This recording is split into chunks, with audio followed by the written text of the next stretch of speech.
80% لوگوں کو کانسٹیپیشن رہتی ہے، لیکن انہیں اس کا بالکل بھی اندازہ نہیں ہوتا۔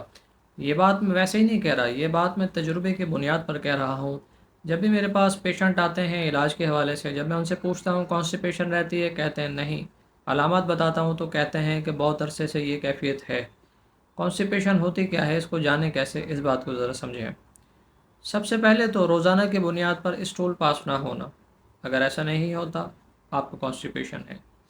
آپ کا روزانہ اسٹول کے پاس ہونے کا کوئی وقت مقرر نہیں ہے، کبھی صبح، کبھی دوپہر، کبھی شام، آپ کو کانسٹیپیشن ہے۔ اسٹول کی جو کنڈیشن ہوتی ہے مکمل طور پر ہارڈ ہوتی ہے۔ تیسری کیفیت، یہ بھی کانسٹیپیشن ہے۔ چوتھی کنڈیشن، اسٹول کا جو شروع کا حصہ ہوتا ہے اس میں ہارڈنیس ہوتی ہے، یہ بھی کانسٹیپیشن ہے۔ پانچویں کیفیت کہ اسٹول جب آپ پاس کرنے کے لیے بیٹھتے ہیں تو آپ کو پریشر لگانا پڑتا ہے، کانسٹیپیشن ہے۔ چھٹی کنڈیشن کہ جب آپ اسٹول پاس کرنے کے بعد اٹھ جاتے ہیں، یعنی اسٹول پاس کر لیتے ہیں، اس کے بعد بھی آپ کو ایسا لگتا ہے کہ آپ کی طبیعت فریش نہیں ہوئی، یعنی آپ اپنے آپ کو فریش محسوس نہیں کرتے، یہ بھی قبض ہے۔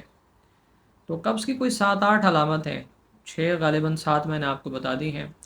پھر بڑا ہوا پیٹ، کانسٹیپیشن ہے۔ پیٹ ہے لٹکا ہوا، چربی ہے۔ بڑا ہوا پیٹ موٹاپا نہیں ہے، جو غبارے کی طرح باہر نکلا ہوتا ہے، یہ کانسٹیپیشن ہے۔ تو اب اس کا حل کیا کرنا ہے؟ اس کا حل یہ ہے کہ سب سے پہلے اپنے روٹین کو چینج کرنا۔ بہت دیر سے کھانا کھایا اور سو گئے، کانسٹیپیشن تو رہے گا۔ اور کھانا کھایا فوراً سے لیٹ گئے، کھانا کھایا فوراً سے بیٹھ گئے، کانسٹیپیشن رہے گا۔ لائف اسٹائل کو چینج کر لیں، کانسٹیپیشن مستقل بنیادوں پر ختم ہو جائے گا۔ تو اب ویسے تو اس کے بہت سارے علاج ہیں، میں آپ کو ایک علاج عرض کرتا ہوں۔ روزانہ رات کے وقت میں آپ نے گلقند لینا ہے اور اسے اچھی طرح سے چبانا ہے، وہی گلقند جو عام طور پر پان میں استعمال ہوتا ہے۔ اچھی طرح سے چبانا ہے، 1 چمچ بڑا والا بڑوں کے لیے، 1 چمچ چھوٹا والا بچوں کے لیے۔ اس کے بعد 1 گلاس نیم گرم دودھ آپ نے پینا ہے۔ تو جو لوگ بھی ایسا کریں گے 1 مہینے کے اندر دیکھیں گے مستقل بنیادوں پر کانسٹیپیشن کا جو مسئلہ ہے حل ہو جائے گا۔